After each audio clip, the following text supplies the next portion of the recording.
Al derecho y al revés, hablando sin tapujos. Bienvenidos a un nuevo programa de Al Derecho y al Revés. Me acompaña en cabina Andrea Ramos y quien les habla, Andrés Alonso. Hoy hablaremos sobre un tema muy importante para todos los colombianos, la reforma tributaria, presentada por el gobierno en manos del ministro de Hacienda, Mauricio Cárdenas, la cual contiene 311 artículos. Hola Andrés, un saludo para toda nuestra audiencia. Sí, claro, la reforma tributaria busca recaudar y aumentar la cantidad de dinero que recibe el Estado por concepto de impuestos. En este caso, por el hueco fiscal que existe, el cual es superior a 22 billones de pesos. Por ello, es necesario analizar con más cuidado el qué será este tema central del futuro económico de Colombia, analizar qué nos trae la reforma y poder entenderla de mano de expertos. Bueno, y hoy nos acompaña el senador Alfredo Ramos Maya, quien actualmente es senador del Partido Centro Democrático, estudió Derecho en la Universidad Pontificia Bolivariana, especialista en Derecho Constitucional de la Universidad de Antioquia. Bienvenido, doctor. Andrés, Andrea, muchas gracias por esta invitación y a toda la audiencia de la universidad, de todas las partes que nos oigan. Qué bueno poder acompañarlos con este tema tan relevante y de tanta actualidad.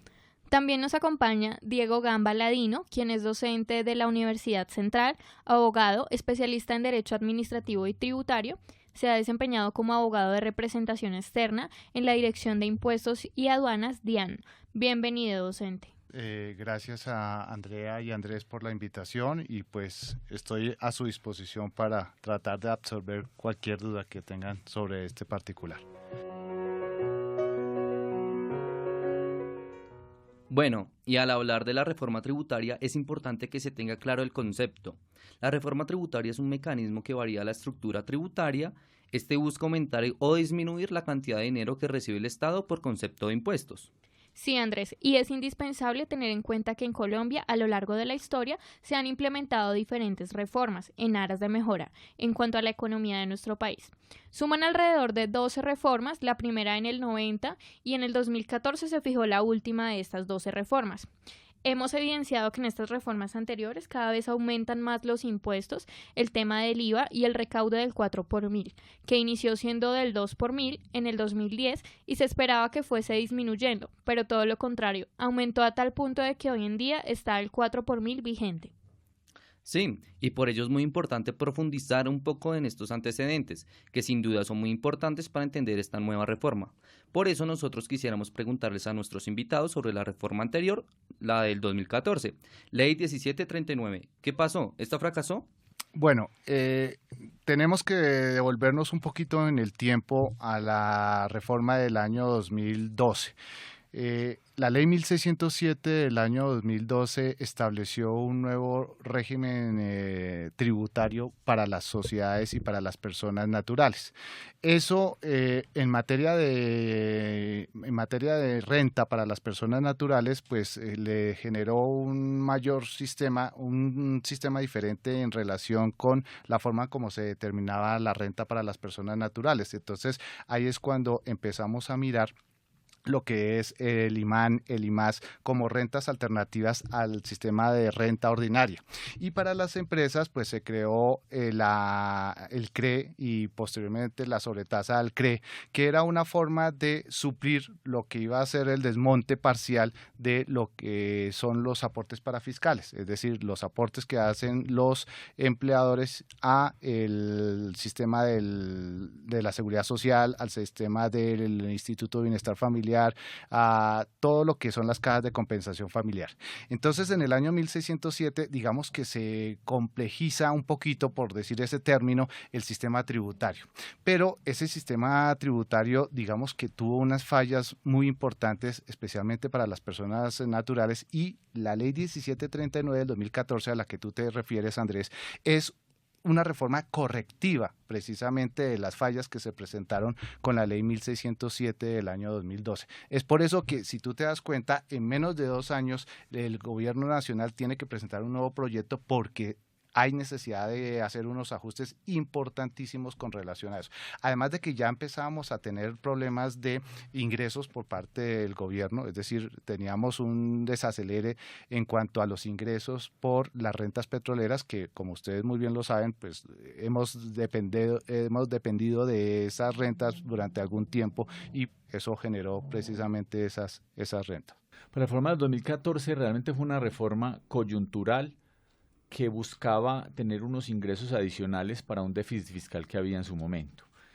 Se hicieron unas modificaciones, una sobretasa al CRE, se hizo unas modificaciones al impuesto a la riqueza, se hicieron algunas modificaciones a los gravames, el gravamen a los movimientos financieros. Nosotros nos opusimos a todo ello porque finalmente lo que estaba buscando era tapar un hueco de una mala administración del gobierno de los recursos públicos, y pues realmente ahí se notó que rápidamente, por un lado, no tuvo los ingresos que se requerían. La reforma tributaria, que entre otras se tramitó como una ley de financiamiento, no como una reforma tributaria, que esto hay que tenerlo muy en cuenta. Se dijo que era una ley de financiamiento, inclusive nosotros en su momento lo demandamos así ante la Corte Constitucional, pues no se aceptaron las pretensiones, pero lo que se buscaba era cerrar ese hueco fiscal porque había una desfinanciación del presupuesto general de la Nación por un par de años y el gobierno finalmente no terminó obteniendo los recursos que quería. Sabemos que existen unos términos muy técnicos en cuanto a este tema de la reforma, que quizá algunos desconocemos. Es por ello que vamos a escuchar el significado de algunas palabras clave para que podamos entender este tema. Escuchemos. Por si no lo sabe, se lo contamos. La palabra de la semana. La jerga política.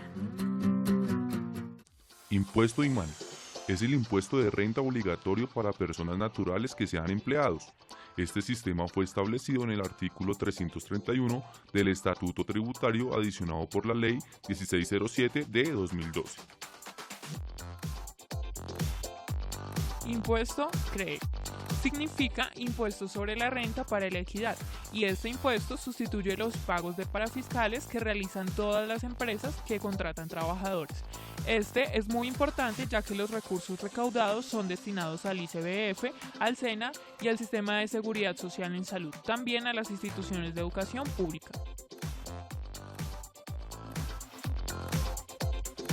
PIB es el Producto Interno Bruto, es decir, el acumulado de los bienes y servicios que produce un país durante un tiempo, por ejemplo, durante un año.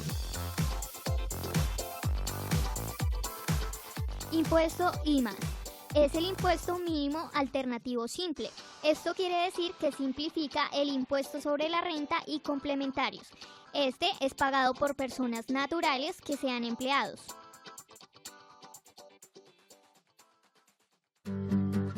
Por si no lo sabe, se lo contamos. La palabra de la semana. La jerga política. Ya conociendo estos términos importantes, iniciemos con la reforma tributaria. Abogado Gamba, desde su postura, ¿cuáles serían los principales aspectos que se pueden resaltar en cuanto a esta reforma tributaria presentada al Congreso de la República en el 2016? Bueno, digamos que la lectura de este proyecto, el objetivo que se ve en primer lugar, pues a pesar de que el gobierno no lo ha puesto como el primer ítem, el primer aspecto sí es un aspecto de aumentar los ingresos del Estado. Es claro que por más de que el gobierno se empeña en decir que se trata de simplificar y de equidad, no podemos olvidarnos de que lo que busca este gobierno es mantener el nivel de ingresos del Estado colombiano y por eso pues obviamente tiene que recurrir a estos cambios normativos en materia tributaria. Pero además del aspecto recaudatorio también tenemos que mirar lo que es la formalización. Andrés hace un instante me preguntaba con relación a la ley 1739 del año 2014. Esa ley precisamente estableció lo que se denominó la Comisión de Expertos. Eso con el fin de ¿qué? De que un grupo de personas especializadas en el área tributaria trataran de darle una idea, trataran de darle ideas al gobierno nacional para cambiar de manera ostensible el sistema tributario en general. Recordemos, Andrés y Andrea, que el sistema tributario colombiano viene de mucho tiempo atrás. El estatuto tributario que nosotros manejamos, que si bien es cierto es una compilación, es el decreto 624 de 1989, pues obviamente es una normativa muy vieja y hay que ajustarla a nuestros tiempos actuales. Entonces, en ese orden de ideas, lo que trató de hacer la comisión de expertos fue tratar de darle una idea al gobierno nacional para hacer una reforma estructural. Una reforma estructural que obviamente modernizara la estructura tributaria y obviamente ajustara el sistema económico a la, digamos que a la realidad que vive en este momento el país. Por eso es de que el segundo aspecto, además del aspecto recaudatorio, está con relación a la simplificación, Andrés, porque obviamente con la ley 1607, como yo te decía a ti, de una renta que teníamos, que era la renta ordinaria, pasamos a 3, que era la renta ordinaria, IMAN e IMAS. Ahorita con la nueva reforma tributaria volvemos otra vez a una sola renta, es decir, nos devolvemos otra vez a antes de la ley 1607. En cuanto a las personas naturales, en cuanto a las personas jurídicas, también hay una disminución en cuanto a las obligaciones. Antes teníamos el CRE, todo lo demás, y obviamente tenemos ya una nueva eliminación de lo que es el CRE, todo lo que tiene que ver con el impuesto a la riqueza, que es uno de los elementos que más han afectado, digamos que a las sociedades, porque pues obviamente es un impuesto que grava el patrimonio. Senador Alfredo Ramos, ¿usted está de acuerdo en que realmente es una reforma estructural? Y también queremos saber desde su punto de vista, ¿cuáles serían los puntos a mejorar en esta reforma tributaria de este año? Realmente estructural tiene muy poco, creo que aquí los recaudos van a ser muy inferiores a lo que se está estimando y es muy probable que en un par de años, 2 o 3 años, volvamos a tener que ir sobre otra famosa reforma estructural porque no se tocaron muchos de los temas fundamentales que deberían haberse tocado desde el principio. ¿Qué errores vemos nosotros dentro de la reforma tributaria conocida como estructural? Lo primero es que las tasas impositivas que se le generan a las empresas todavía siguen siendo muy altas a nivel internacional. Entonces se habla mucho de una reforma tributaria estructural donde se le baja la carga a las empresas tributarias, pero finalmente estamos aproximadamente un 9% más del promedio, por el promedio internacional de las tasas sobre impuestos sobre renta, lo cual evidentemente hace que el país no se vuelva tan competitivo, porque uno no se puede mirar competitivo frente a sí mismo. Entonces el gobierno pretende bajar la tasa de tributación de las empresas, del impuesto sobre la renta, de más o menos un 42% a la que va a llegar, que es entre lo que se paga con el impuesto sobre la renta más las sobretasas del CRE, a bajarla a un 33%. Lo que pasa es que seguimos supremamente lejanos del promedio internacional, que repito, está en el 24%, inclusive los países de la OCDE están alrededor del 23.5%, el promedio de tributación de tasa empresarial, lo cual evidentemente hace que la tal reforma no sea tan de fondo en materia de tributación empresarial. Sí le baja la carga a las empresas, pero no las vuelve competitivas internacionalmente. Y de otro lado, pasa la carga tributaria a una gran cantidad de personas, unos grupos muchísimo más afectados que otros, de personas naturales. Voy a hablar así muy sucintamente. El tema del crecimiento del IVA. El IVA, si uno ve, y la misma comisión de expertos tributarios lo dijo, el IVA lo pagan más proporcionalmente a sus ingresos las clases menos favorecidas que las más favorecidas. Si uno ve los deciles, el decil más pobre de Colombia paga aproximadamente el 4.4% de sus ingresos como porcentaje de IVA, mientras que el decil más alto, de más altos ingresos en Colombia, paga el 2.8%, lo que significa en la práctica que el IVA es un impuesto regresivo. Es un impuesto que están pagando más las clases menos favorecidas que las más favorecidas. ¿Qué termina sucediendo? Que si hay un aumento en las tasas del IVA, evidentemente a los que más va a golpear es a los menos favorecidos, a los que menos ingresos tienen en Colombia. Eso es un tema que ya de por sí hace que sea supremamente regresivo y aumenta la brecha de regresividad entre las personas naturales. Por otro lado, hay una afectación muy, muy grande de la clase media colombiana. Nosotros vemos que los asalariados colombianos, que es a los que más fácil se les quita la platica, pues se abre la base de los asalariados que van a terminar pagando, entre otras, declarando renta. Entonces ya una persona que gana más de 2.700.000 pesos mensuales termina declarando renta. Esa es, digamos, la clase media colombiana. va a haber un aumento de unos 400.000 personas que van a ser declarantes de renta. Eso no es tan importante. Si uno empieza a hacer un poquito de menudita que empieza a recoger el gobierno de todos lados, y eso no es una reforma tributaria estructural, cuando uno recoge menudita, especialmente golpeando a la clase media colombiana de la manera como está haciendo. Entonces van a poner a tributar y a declarar renta a las personas de la clase media que terminan muy golpeada. Va a haber, yo creo, a la vez que se habla de un respaldo al consumo, a la inversión a través de la disminución de la tasa a las empresas, pues hombre, yo creo que no se está viendo el impacto que va a haber en el consumo. Y finalmente las empresas viven del consumo de las personas. Cuando uno hace un aumento del IVA del 16 al 19%, cuando golpea a la clase media con impuestos adicionales declarando renta, pues se termina afectando finalmente es el consumo de las empresas. Entonces, ¿para qué invertir en empresas que no van a tener consumidores o que van a estar con un bolsillo más apretado de cuenta de una gran cantidad de tasas de tributación que tienen? ¿Qué me afecta a mí la subida a los productos como de los chicles, de la gaseosa? Claro, porque tenemos una cafetería y entonces obviamente hay que pagar servicios, impuestos, administración, y si los productos suben, pues obviamente los chicos, los estudiantes, uno tiene una cafetería pues de acuerdo al costo y bolsillo de los estudiantes, que puedan comprar sus 11, sus medianueves, para poder ellos también colaborarse con algunas cosas de sus copias. Y si sube, pues me afecta porque los chicos ya van a dejar de comprar y a mí pues me afectaría porque me tocaría entonces yo seguir dejando el mismo precio que tengo todo y no le podría subir de un momento a otro y perdería yo por no perder la clientela. Entonces no me gustaría que subiera esto porque igualmente pues se paga un impuesto y todo eso, y pues también es una zona universitaria donde los chicos cuentan con una situación económica pues de acuerdo a su nivel y de acuerdo a lo que sus padres les den. Me afectaría mucho.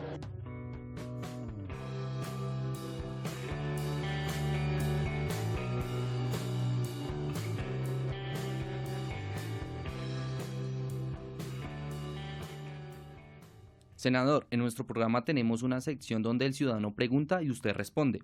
Vamos a escuchar qué inquietudes tienen los ciudadanos sobre la reforma tributaria del 2016. El ciudadano pregunta. ¿Qué es el monotributo? Monotributo es una forma que el gobierno está proponiendo. Yo creo que ese es un tema que va a ser muy complejo, para que las personas, en vez de ponerse a pagar una gran cantidad de tributos, impuestos sobre el renta, IVA, etcétera, los tenderos, especialmente los comerciantes pequeños, que tengan cierto nivel de ingresos, en vez de estar pagando un porcentaje sobre el IVA, sobre renta, digamos como que negocian de alguna manera con el gobierno y le pagan un porcentaje o un valor fijo mensual al gobierno nacional, y de alguna manera se libran de tener que pagar todos los impuestos. Hay diferentes escalas, depende de los ingresos, está más o menos entre 40.000 pesos en algunas ocasiones, llega hasta, que es más o menos el 1 por 1.000 de los ingresos que tengan esos tenderos, llega a estar creo que hasta 100.000 pesos, 100 o 120.000 pesos, de acuerdo con la escala, y es una forma, llamemos, como de negociar y de librarse de la vista de la DIAN. El ciudadano pregunta. ¿Es una sorpresa que se mantenga el 4 por 1.000? Es una sorpresa en cuanto a que pues era el clamor, sobre todo el sector financiero, que se eliminara ese 4 por 1.000, porque pues obviamente para este sector es bastante regresivo y todo lo demás, pero para el gobierno nacional, y hay que mirarlo desde esa óptica, es un impuesto de fácil recaudación, de fácil fiscalización, es un impuesto muy eficiente y muy eficaz. ¿En qué sentido? Pues dado que este impuesto se cobra vía bancos y que el número de bancos en este país es muy reducido, pues es mucho más fácil controlar. Y obviamente un banco, las instituciones financieras son las primeras tal vez en ser celosas en cuanto al manejo tributario. Entonces, digamos que ese es un impuesto muy, muy fácil de recaudar, y obviamente el gobierno no va a renunciar a este ingreso porque pues no tiene que invertir mayor costo en fiscalización de este impuesto. Entonces, obvio, eso va en contra de la bancarización de la población, porque es que fíjese que acá, por ejemplo, con un nuevo ítem de la reforma tributaria que es el monotributo, en donde se les dice a los tenderos, a las peluquerías y todo, que si ellos se acogen voluntariamente al monotributo, por ejemplo, les van a quitar la retención en la fuente de los pagos que se hacen a través de datáfono. Listo, todo eso está fabuloso, pero ¿qué sucede? Que obviamente son muy pocas las personas que hoy en día, o sea, el nivel de bancarización en Colombia no es el ideal. Entonces, la mayoría de la gente va es con el billete. Son muy pocos los que utilizamos la tarjeta de débito para hacer eso. Entonces, una cosa va en contravía de la otra, porque listo, mientras se mantenga el 4x1000, mucha gente va a ser renuente y reacia a abrir una cuenta bancaria, además de los costos financieros que eso implica, que la cuota de manejo, que la cuota por retirar en el cajero electrónico y todo eso. Entonces, eso obviamente va en contravía de la bancarización, pero como le digo, para el Estado le interesa más recaudar rapidito esa plata por vía bancaria que eliminarla.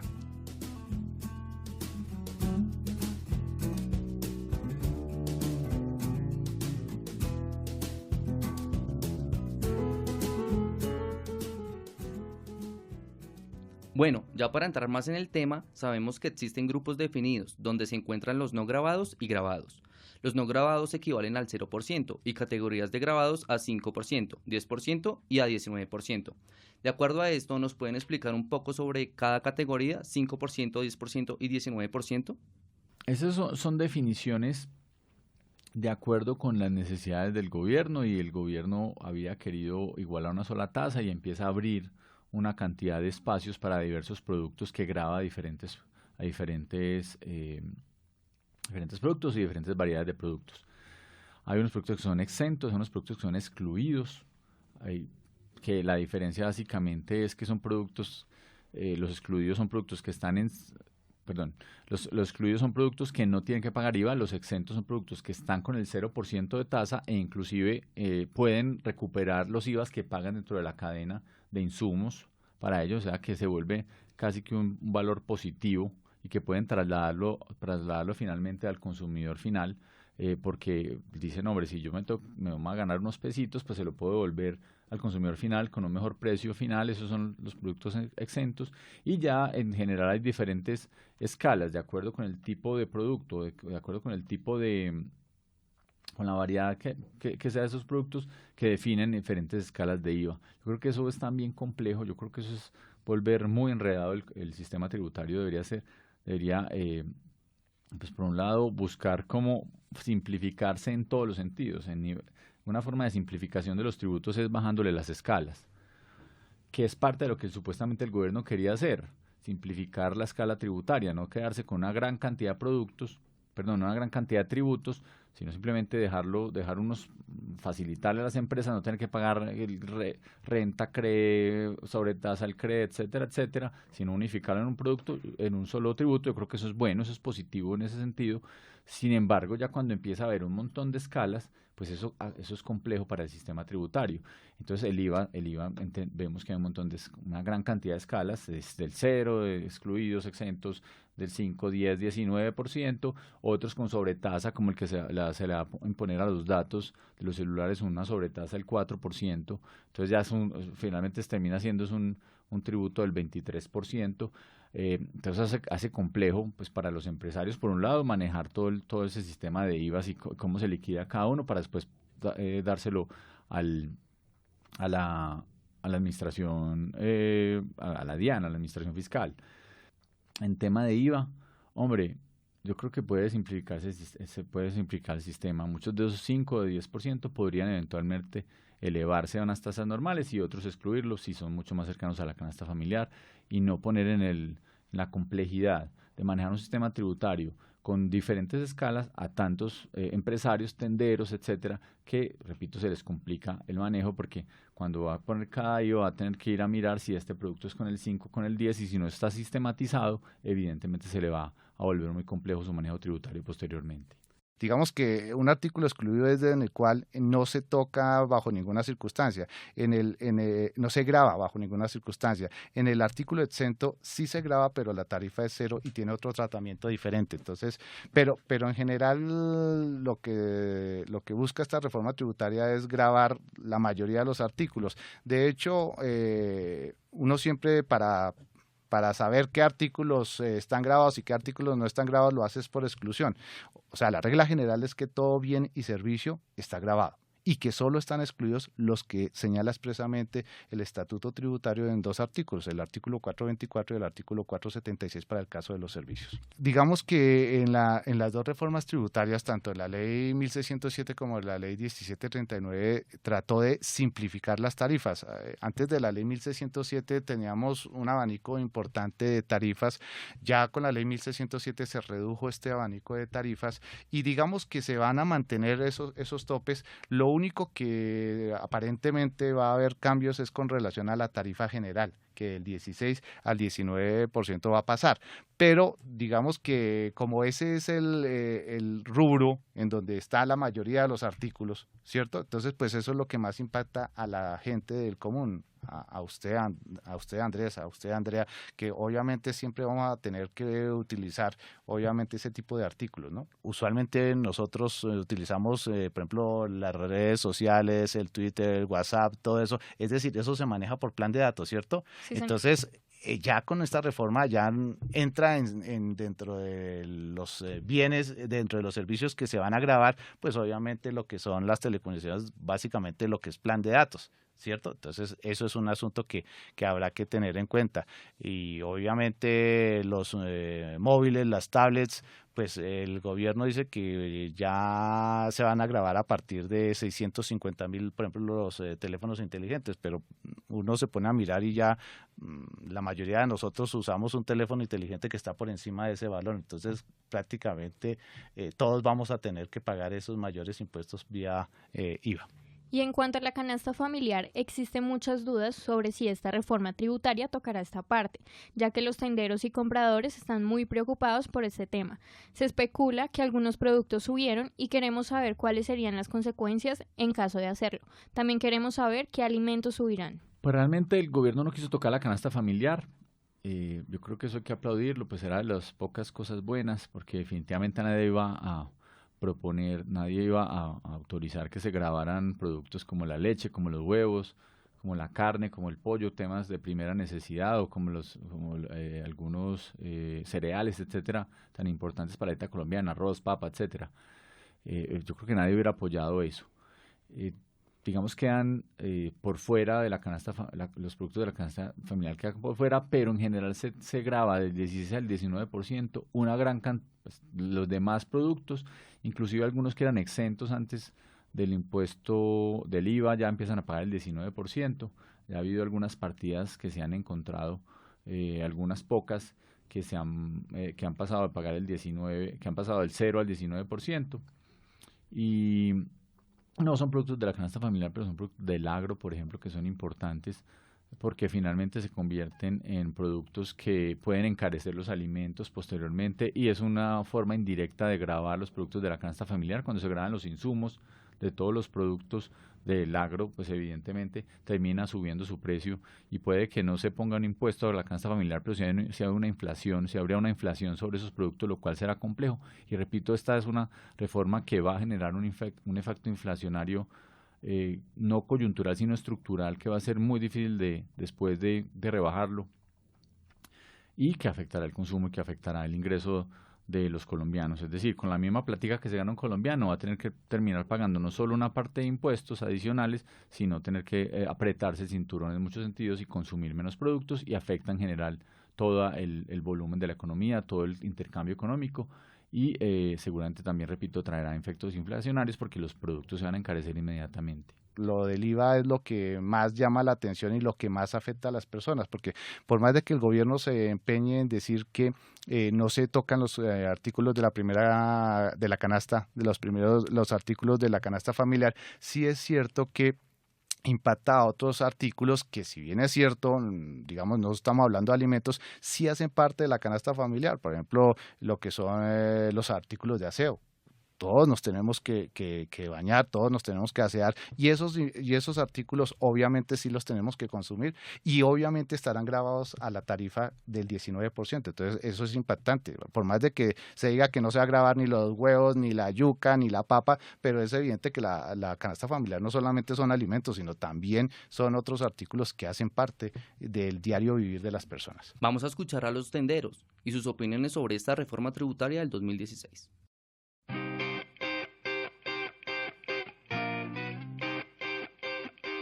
Hola, buenas tardes, mi nombre es Armando Castañeda. Pues quería aprovechando el tema de la reforma tributaria, pues yo soy dueño de un establecimiento tipo cafetería, pues en un momento manejamos gaseosas, manejamos cigarrillos y elementos básicos al consumidor. Pues hablando de la reforma, pues ya para el otro año nos afectaría tanto el alza de la gaseosa como el alza de los cigarrillos, porque pues es lo que más se trabaja, se vende durante el tema del día.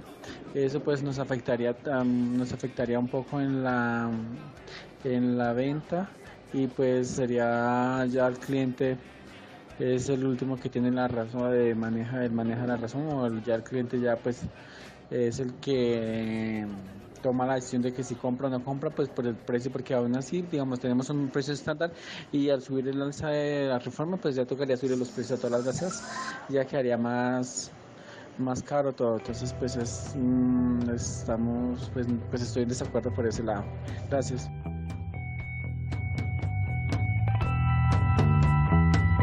Mi nombre es Gildardo Acero, yo manejo un internet al frente de la Universidad Central, y yo creo que la reforma tributaria va a afectar mucho a los consumidores, ya que todo lo que parecen los impuestos como tal, la gente no va a poder responder tal como debiera o cubrir todas sus necesidades como tal. ¿En qué me afecta a mí? En que ya la gente se va a detener a comprar menos productos y va a comprar solamente los prioritarios para su beneficio, más no por impulso, porque la gente va a tratar de guardar el dinero para cubrir sus propias necesidades. La relación al pago de impuestos, en cierta forma, es bueno por unos lados, en caso de que uno maneje un poco más de impuestos para pagarle al Estado, y por el otro lado, pues cuando uno paga anualmente, que le toca pagar anualmente los impuestos, pues realmente no afectaría mucho. En cuestión del internet, pues se acrecentaría un poco más los precios como tal, lo mismo que la venta de minutos, pero se vendería realmente menos, entonces afectaría un poco los negocios.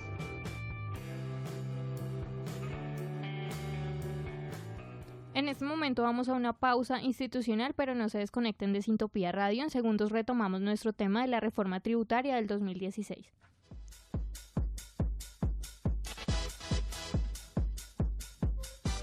En la Universidad Central no todo es estudio.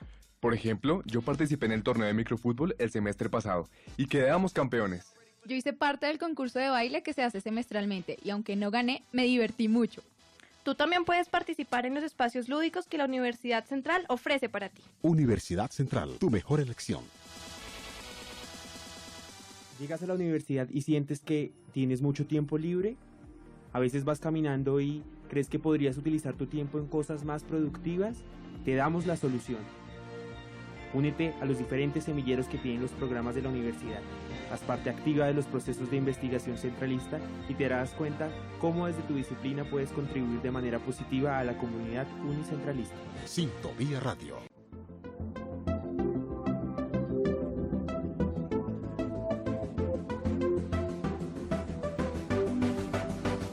Cuida tu ambiente, protege tu gente, respira consciente, favorece tu mente. En la U Central el reciclaje no es indiferente. Un espacio donde el medio ambiente vale más. Sintopía Radio, Distancia Cero.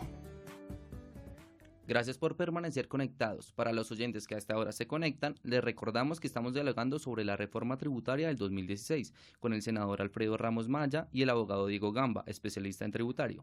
Hablando un poco del tema de los licores, ¿cómo es el impuesto o IVA que deben pagar las personas que consumen o venden este tipo de bebidas? Pues el tema del licor fue una reforma que no está dentro de la reforma tributaria, pero venía desde antes. Ya se aprobó una ley de licores. Hace unos meses votamos, nosotros no estuvimos dentro del debate, no quisimos apoyarla, creemos que había unos errores muy grandes. El licor, básicamente lo que se hizo fue se aumentaron los tributos sobre los licores. Se aumentó la escala. Antes era una escala donde se hacía de acuerdo con el número de grados de alcohol. Los licores pagaban un dinero específico por cada grado de alcohol. Si era mayor a 30 a 35%, pagaba una escala superior a los que eran menores al 30% y se pagaba por cada grado de alcohol. Lo que ahora se cambió fue, se puso una sola escala para cualquier grado de alcohol y se puso un valor adicional por lo que conoce el valor en un porcentaje por el valor total del producto. Es decir, entonces cambió una escala donde antes era igual, mejor dicho, para ponerlo con un ejemplo muy específico, si había un licor con 40 grados de alcohol, póngase el whisky, pagaba aproximadamente unos 500 pesos por cada grado de alcohol, entonces unos 20.000 pesos por botella, sin importar si el whisky su valor final era de 1 millón de pesos o de 60.000 pesos, paga el mismo valor. Ahora lo que cambia es el porcentaje de alcohol es el 40%, va a pagar creo que son unos 220 pesos, paga 8.800 más un porcentaje por el valor al que se está vendiendo el producto. Entonces ya el producto de 60.000 seguramente va a pagar un porcentaje inferior, el producto de 1 millón va a pagar un 25% sobre ese valor. Cambió ese esquema tributario, va a haber un IVA nacional, ahí ya empezó la reforma tributaria porque antes no existía realmente un IVA a los productos, había un impuesto sobre el consumo que era un impuesto que iba a las entidades territoriales, ahora ya va un IVA del 5% que el gobierno nacional va a recibir, es decir, la reforma tributaria ya venía en ciernes, ya venía desde antes, e inclusive si ustedes ven ahora, ya pues pasado la ley de licores, esta reforma también se metió en muchos cambios de reforma tributaria territorial. Yo creo que no era el momento para empezar a tocar ese tema, que puede ser positivo. A mí me gusta que aumente el impuesto sobre todos los vicios. Va a haber un aumento sobre el impuesto a los cigarrillos, pero creo que es un debate que queda en otro momento porque tenemos que mirar una reforma del Estado central y una reforma de las entidades territoriales mucho más profunda. Quedan muy incompletos los temas. Entonces se le pone el impuesto, se le está proponiendo ahora en esta reforma tributaria el aumento del impuesto al cigarrillo. Hombre, yo lo veo, a mí me parece bueno. De acuerdo al hueco fiscal de Colombia, que actualmente es aproximadamente 22 billones de pesos, por concepto de la caída del petróleo y otros aspectos, ¿en cuánto tiempo se recaudará este dinero para cubrir el hueco fiscal? ¿Y cuánto se recauda? Según los cálculos que se tienen, ¿sí alcanzaría a cubrir el hueco? Bueno, básicamente el dinero, las cifras que el gobierno habla, pues dependen de lo que se trata es de en el año 2022 tratar de compensar los gastos. Estamos hablando de 23, 25 billones de pesos y pues obviamente eso dependerá también de la gestión que haga la administración tributaria sobre este particular. Ese es otro punto que también toca esta reforma tributaria. El ministro y el gobierno ha mencionado que el nivel de funcionarios, el número de funcionarios por habitante en Colombia que tratan de controlar el sistema tributario es muy bajo. Entonces, uno de los aspectos que se va a tener en cuenta es aumentar el nivel de funcionarios, de inspectores tributarios, de auditores tributarios para hacer un mayor control de la evasión y de las obligaciones tanto materiales como formales de los contribuyentes. Los cálculos del gobierno, que yo creo que hay que mirarlos, reevaluarlos con mucho detalle, estiman que más o menos para el año 2020 empieza a crecer el recaudo porcentualmente frente al porcentaje del Producto Interno Bruto frente a lo que se viene recaudando. Es decir, que estos años serían de nivelación, más o menos estaríamos al nivel del 14% y que se iría incrementando un poco y que a partir del 2020 ya estaríamos llegando a un 16,5% para llegar al año 2022. Esas son las estimaciones del gobierno. Yo las veo supremamente ingenuas. Entre otras porque le pone una gran carga a lo que se conoce como gestión de la DIAN. y la gestión de la DIAN es la recuperación adicional por temas por ejemplo, lucha contra la evasión, lucha contra la corrupción, etcétera, etcétera. Yo no veo herramientas fuertes de la DIAN para ello. Hay un tema de modernización de la DIAN que hay que apoyar. A mí me parece bueno. La DIAN se tiene que fortalecer, tiene que tener más dientes y creo que cada peso que se le invierta a la DIAN, con buenos funcionarios, con funcionarios técnicos, con funcionarios alejados de evidentemente cualquier idea de corrupción, pues será positiva para el fisco colombiano. Uno de los aspectos que toca esta reforma es el tema de la formalización y el castigo a quienes sean evasores de impuestos. La DIAN tendrá que hacer un arduo trabajo para hacer verificación y control y revisar si existe evasión, por ejemplo, en entidades sin ánimo de lucro, microempresas, macroempresas, entre otros. Para complementar esta parte, quisiéramos saber qué sanción se les dará a los que evaden impuestos, porque sabemos en nuestro país son muchos, y nos gustaría saber qué medidas se tomarán sobre este tema. Bueno, digamos que ese es un tema que siempre se ha debatido entre si debe haber cárcel para los evasores o no, que es tal vez el aspecto que más llama la atención, el aspecto de mayor publicidad. Obviamente es un tema que no solamente se ha presentado en esta reforma, sino en reformas anteriores. No podemos decir que esto es algo novedoso. Siempre se ha tratado de colocar la cárcel a los evasores, pero digamos que en esta ocasión como que tiene mayor énfasis el gobierno en hacer este punto, esta anunciación, este anuncio, porque considera que uno de los aspectos que más ataca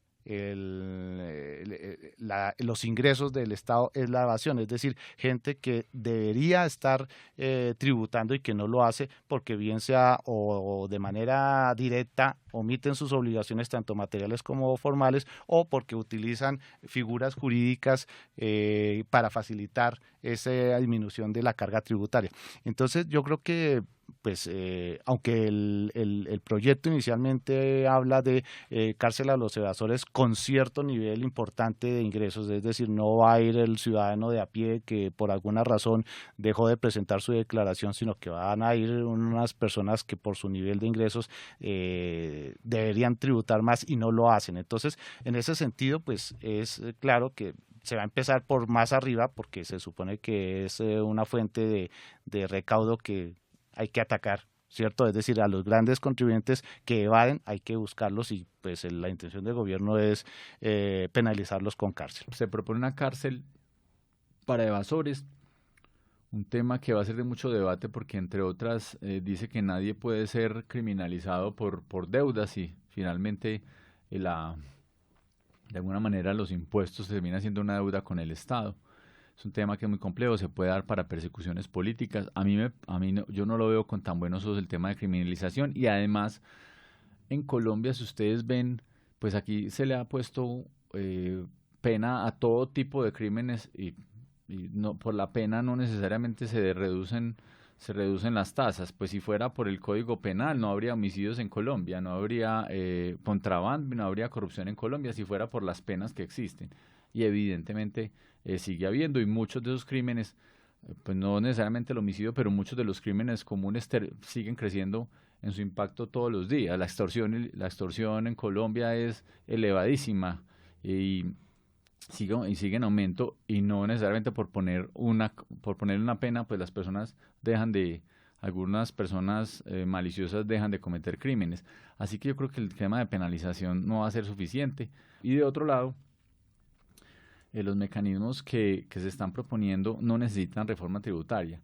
Por ejemplo, el intercambio de información con otros países para evitar paraísos fiscales. Pues evidentemente eso no requiere una reforma tributaria para ponerlo. Eso es una cosa que se puede hacer ya, que el gobierno administrativamente empiece a hacer tratos, acuerdos con otros países para que la información financiera sea abierta y transparente entre los dos países y se intercambie toda la información. Entonces el gobierno nacional, el fisco colombiano, tenga conocimiento de cuáles son todos los bienes que tienen las personas en otros países, para aunque sean esos paraísos fiscales. Pues evidentemente eso, repito, insisto, no tiene que hacerse una reforma tributaria para ello. Tenemos los puntos clave de esta propuesta de la reforma tributaria, para que tengan presente los temas más importantes. Puntos clave para tener en cuenta.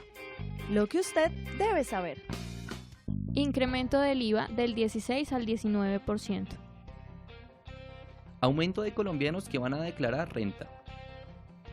Penas de cárcel para evasores de impuestos entre 4 y 9 años.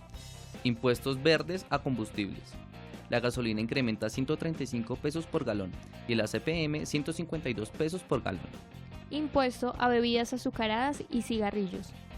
Simplificación de impuestos mediante el monotributo voluntario. No se toca la canasta familiar en productos básicos de alimentos, medicamentos y útiles escolares. No se cobrará el IVA al servicio de Internet en estratos 1 y 2. También con relación a los impuestos quisiéramos saber por qué en esta reforma tributaria optaron por no cobrar más impuestos a los ciudadanos y se guiaron por otras opciones como el incremento al IVA. Digamos que en cuanto a los impuestos, la teoría tributaria dice que hay impuestos directos y hay impuestos indirectos. Los impuestos indirectos, en donde no se tiene en cuenta la capacidad contributiva de la persona que hace el pago del impuesto, pues son más fáciles de controlar. Entonces, obviamente es mucho más fácil gravar, digámoslo así, a una mayor masa de contribuyentes y obviamente gravar el aspecto objetivo del hecho generador, en este caso los artículos, bienes y servicios, que entrar a grabar ya de manera directa a las personas. Aunque debo decir, el proyecto de reforma tributaria ataca también una base importante de contribuyentes que digamos que no es de ingresos altos, porque si usted se da cuenta, y de hecho esa es la mayor molestia de algunos sectores, en el proyecto de reforma tributaria el artículo 16 baja importantemente el nivel de retención en la fuente, es decir, en la normatividad actual la retención en la fuente, digamos en términos generales, arranca en 2.800.000 pesos. Con el proyecto de reforma tributaria, específicamente el artículo 16, esa base empieza en 1.478.000 pesos, es decir, que una persona que escasamente gana más de 2 salarios mínimos ya va a empezar a estar dentro del espectro de la retención. Entonces yo creo que no solamente tiene que ver con la parte del IVA, sino también con el bajar la base para las retenciones. El gobierno le tira la fácil, que es aumentar el IVA a las personas naturales con una justificación teórica de que en Colombia se paga un IVA bajo, lo cual eso no es cierto. Si uno ve en América Latina, Colombia ya hoy con el 16% tiene la cuarta o la quinta tarifa más alta y vamos a pasar a ser la segunda o la tercera más alta tarifa de IVA en América Latina. Países como Ecuador, como Bolivia tienen unos IVAs muy inferiores, del 12, del 15%. Y entonces el gobierno hace la fácil, tirarles a las personas naturales, pero repito, lo que te va a terminar afectando directamente es el consumo de los hogares colombianos y termina afectando a las clases menos favorecidas, que son las más afectadas por el IVA. También nos interesa mucho el tema de las microempresas y macroempresas. Quisiéramos saber cómo se maneja este tema en cuanto a impuestos y tributación, ya que tanto como las microempresas como las macroempresas tributan con el mismo porcentaje y esto puede representar un desbalance que afectaría a pequeños empresarios que no tienen las mismas ganancias que una empresa grande. Precisamente porque es que en materia tributaria y en materia de personas jurídicas la tarifa es proporcional, es decir, que si yo establezco una tarifa, esa tarifa no tiene en cuenta el nivel de ingresos, sino simplemente la calidad de persona jurídica. Entonces, lo que se está proponiendo, por ejemplo, en esta reforma tributaria es de que todas las empresas tributen al 32%, ¿cierto? Entonces, ese nivel de ingresos, si es una microempresa que hasta ahora está surgiendo, o si estamos hablando de una gran empresa que lleva mucho tiempo funcionando, o que es una empresa con un capital y unos ingresos bastante elevados, pues realmente no hay esa distinción. Por eso hay algunos tratadistas y hay algunos sectores económicos que dicen que es hora de pensar en aplicar unas verdaderas tarifas progresivas también para las personas jurídicas. Aquellos microempresarios que se están hasta ahora lanzando a formar empresa, pues obviamente se les debería facilitar las cosas en materia tributaria. Entonces, pues eso es algo que hay que tener en consideración.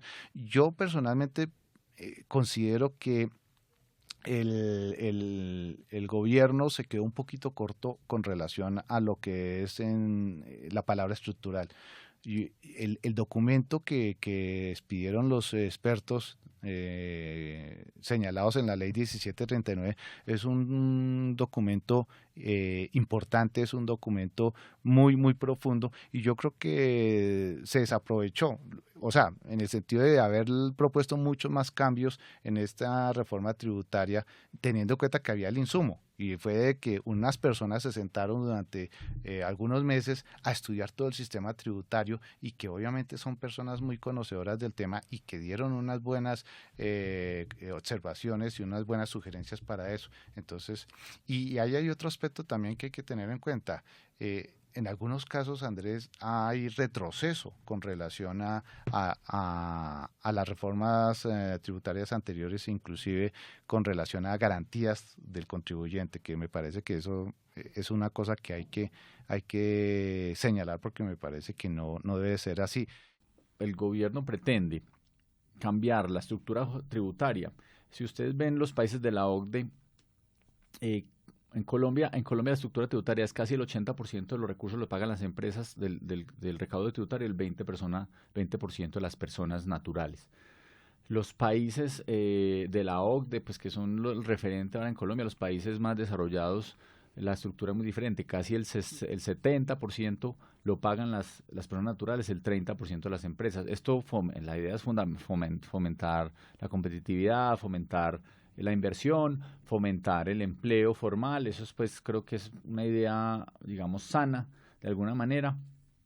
Entonces en Colombia, buscando cambiar un poco la composición tributaria, se busca que las personas naturales paguen más, pero van a la fácil, que es al IVA. El gobierno le queda más fácil controlar el IVA que cualquiera de los demás impuestos, porque el impuesto sobre la renta permite esconder muchas cosas, permite muchas exenciones, etcétera, etcétera. Entonces, que el gobierno intenta tumbar muchas de esas exenciones y deducciones en esta reforma, sin embargo, todavía existen. Entonces, hay formas de salirse por parte de las personas naturales. En cambio, el IVA es muy fácilmente identificable. Simplemente se pone el producto, se le pone la facturación. En la facturación grande en Colombia la hacen algunas empresas de comercio. Entonces, es muy fácil recaudar el IVA para el gobierno nacional. En cuanto a bebidas azucaradas, se estima un incremento de 300 pesos por litro y existe un debate de salud por temas de diabetes y obesidad, a lo cual el Estado manifiesta el impuesto podría ayudar a controlar estas enfermedades. Además, el cigarrillo también aumentará.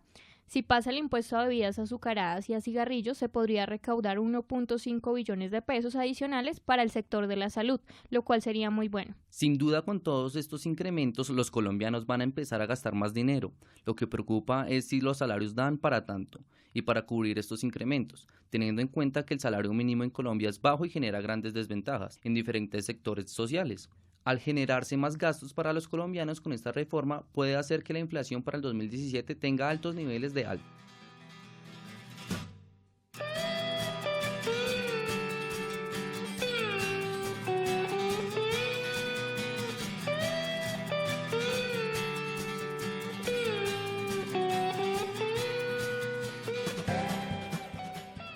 Esta reforma tiene muchos puntos que analizar, pero si se logra ver un gran desbalance y un golpe para los estratos medios y bajos del país. Por ejemplo, se dice que no se toca la canasta familiar directamente, pero para nadie es un secreto que si la gasolina tiene incrementos, los alimentos también tendrán unas alzas. Los productos de aseo, que sin duda son indispensables en el diario de cada persona, también en esa parte nos tocarán el bolsillo y muy importante, por ejemplo, a nosotros los jóvenes nos tocará arduamente el incremento a tecnología y servicios de telecomunicaciones, que sin duda limitará el acceso e impactarán fuertemente. Para el 2017 los colombianos tendremos que ajustarnos el bolsillo. Yo pienso que los estratos medios del país son los más afectados, las personas naturales y los microempresarios que van a pagar con el mismo porcentaje que los macro y las ganancias van a estar afectadas. Adicional a esto también podría traer implicaciones para las inversiones en el país.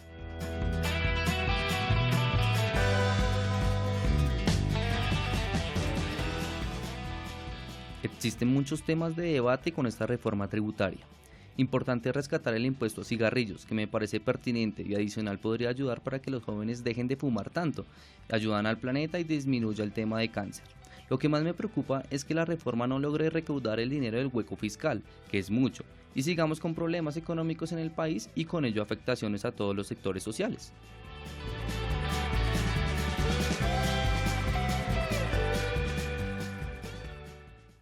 Abogado Diego, ¿usted cree que esta reforma tributaria podría ser definitiva o por el contrario seguiría en debate y cambiaría algunos aspectos como los que afectan a la clase media y baja? Andrea, el proceso legislativo es un proceso muy complejo.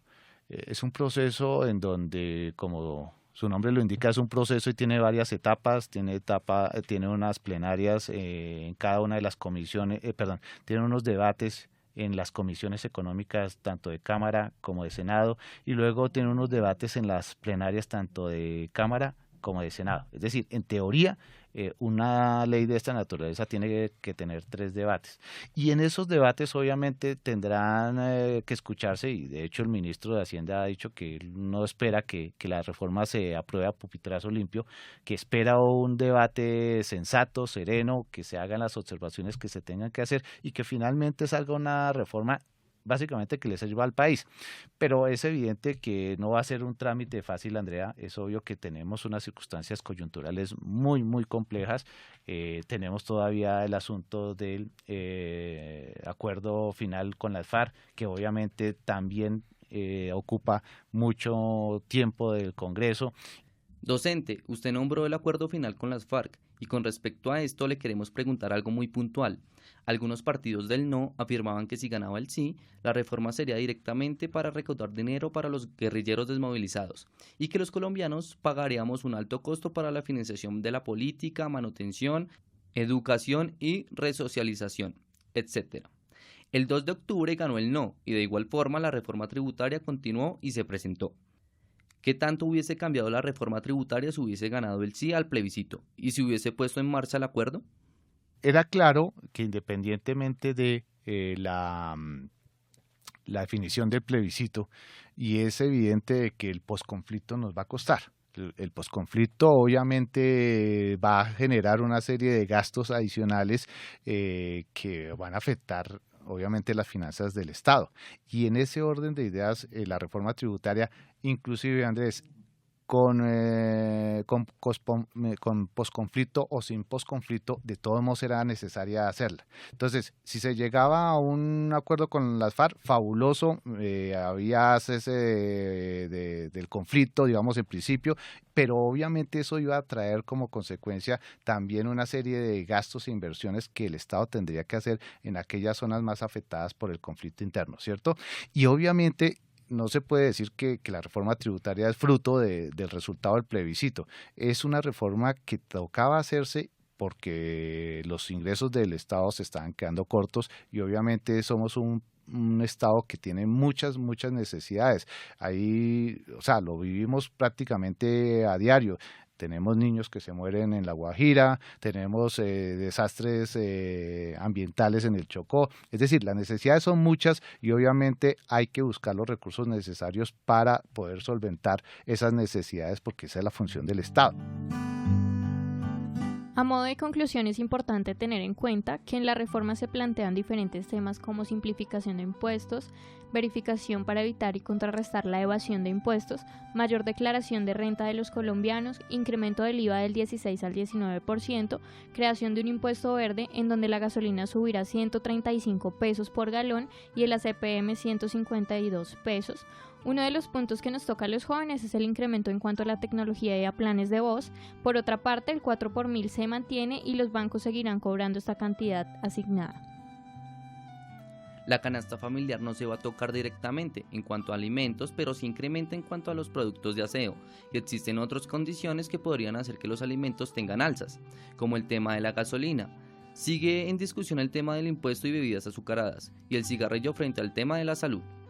Estos son, entre otros, algunos puntos que constituyen la propuesta de reforma tributaria presentada por el gobierno en cabeza del ministro Mauricio Cárdenas, la cual entró en debate en el Congreso y se espera que para diciembre se tenga la reforma final y se implemente a partir de 2017. Lastimosamente hemos llegado al final de este programa que trató todo sobre la reforma tributaria presentada por el gobierno en el Congreso en el 2016 y de antemano le agradecemos a los invitados por sus aportes, al senador Alfredo Ramos por su compañía en esta mesa de trabajo. Esperamos que nos pueda acompañar en una próxima oportunidad. Pues Andrea, muchísimas gracias, siempre atentos a hablar de tantos temas importantes y bueno, agradecido por este espacio que es muy bueno para poder socializar y poder con tanta cordialidad hablar de tantos temas importantes para los colombianos. Muchísimas gracias. También le agradecemos al docente Diego Gamba por su compañía en nuestra mesa de trabajo y esperamos tenerlo en una próxima oportunidad en Sintopía para tratar temas similares a este. A Andrea y Andrés, muchas gracias por su invitación y muchas gracias. Y a nuestros oyentes, gracias por escucharnos. No olviden seguirnos en nuestras redes sociales, Twitter @Sintopía Radio UC, Facebook Sintopía Radio y escucharnos en nuestra página web acn.ucentral.co. Bueno, y agradecemos a nuestra directora general, Marlene García, a nuestro control máster, Andrés Niño, y quien realizó este programa, Andrea Ramos y Andrés Alonso. Al derecho y al revés, hablando sin tapujos.